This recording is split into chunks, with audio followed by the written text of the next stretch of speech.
Drop a like, drop a comment if you agree. Oh yeah. Tell us Drop what a you sub if you like monkeys. Tell us which. Drop a like if you like bananas. Yeah, or yeah. if we should do monkey fanfics. Yeah. Alright, Grayson, I've decided to change the subject. Hmm? We're forgetting about gorillas. What about gorillas?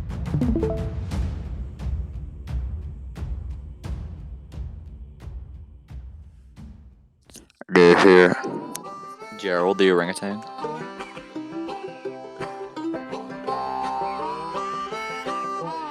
If you don't mind, please consider subscribing. It really helps out the channel. Thank you so much. Enjoy the video. So, you might have heard of the unfortunate tale of the footfish who was landed on by an orangutan. This is the story of that orangutan. I don't know what a footfish is. Do you know what a footfish is? No. Who is this orangutan?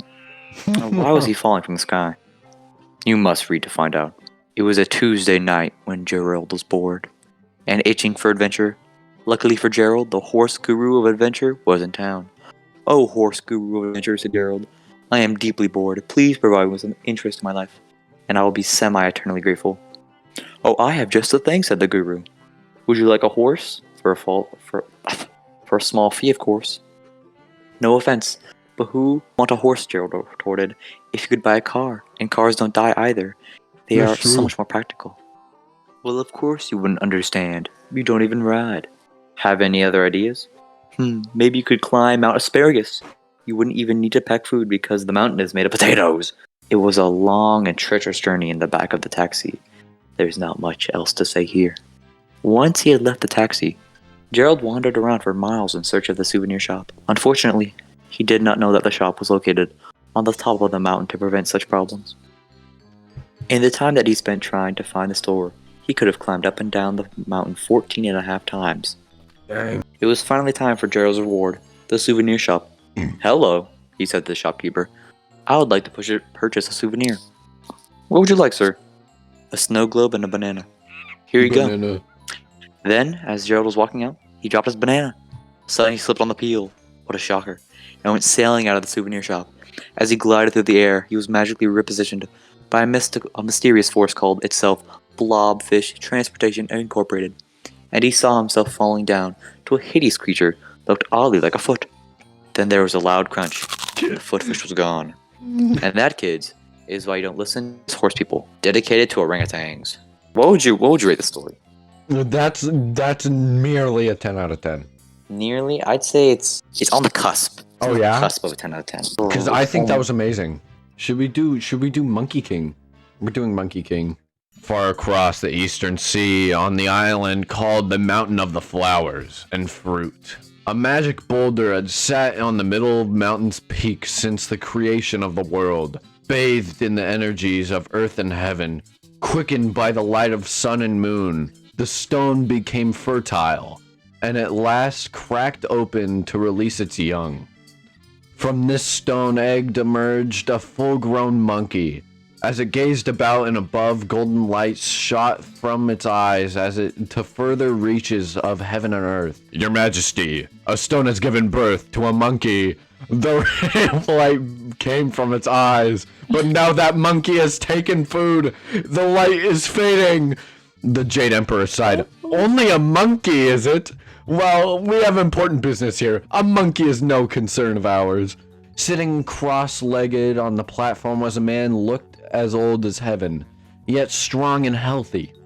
His flowing beard trailed away behind him. Wait, I have a theory. This is God. This is either Jesus or God. Really? Master! I think it's... What? Master! Cried the king monkey, dropped to his knees and knocking his head on the floor. What is... Tell me, what is your name? "I have no name, master, for I had no parents to give me one. I was born from a magic stone." When did the Monkey King become corpse husband? "But unusual, most unusual," said the patriarch thoughtfully. "Well, what if I name you Monkey?" "Master, what an ingenious idea! It fits me perfectly!" Wait, he's naming a monkey? Wow. really a good name. Oh, who could have known? I think it is. Oh no, bro! Your camera, bro! Oh my god, we're not finishing this. How long are we? Oh my god! Yeah, just skip all over to that. Gold Palace, to the Cloud Palace of the Gold Doors, branching a staff at every heavenly official on the way. Out of the palace steps, he found the heavenly general, a mighty miracle of the temple of the Thunderclap. Thunderclap! Oh my god! Wait, I relate to this video I'm sending you.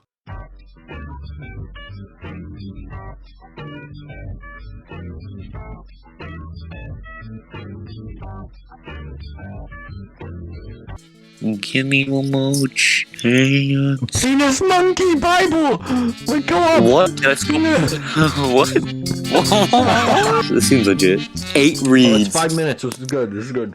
I awoke last night with pins and needles coating my entire body. The sharp sting that got worse, the more I moved the limbs was a shock to my system, but at least it got me out of a horrible nightmare. It all felt so real, but I didn't have much time to think about it as I was late for work. I live within walking distance of my job, but in order to get there, I have to walk through some sketchy alleyways. During the day, it's not so bad, but I've heard rumors of people going missing at night. I never have to really work overtime, so this doesn't really affect me too much. I just go about my day blissfully ignorant. When I was heading up to work today, however, I noticed something strange. The same musky yet familiar smell was prevalent when I was walking through the alley. I thought nothing of it and rushed to work, but I was already late. My boss, the peace monkey, had gone missing a few days ago.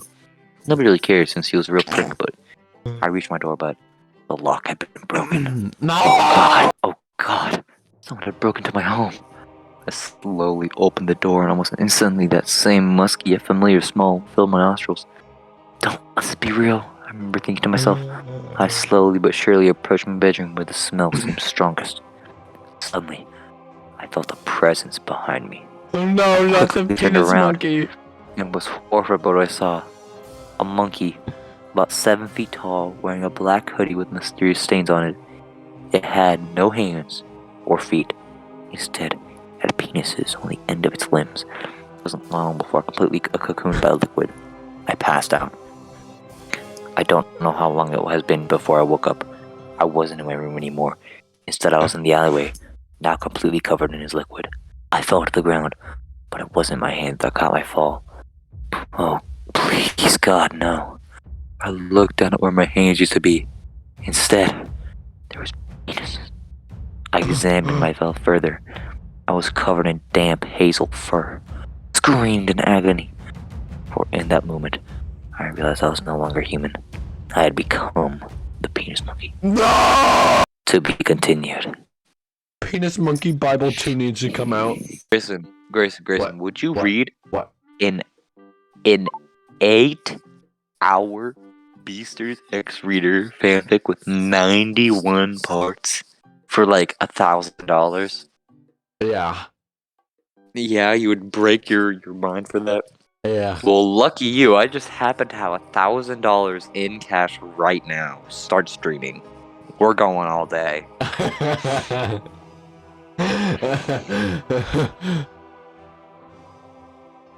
If we start reading it right now, we'd be done by 2 a.m.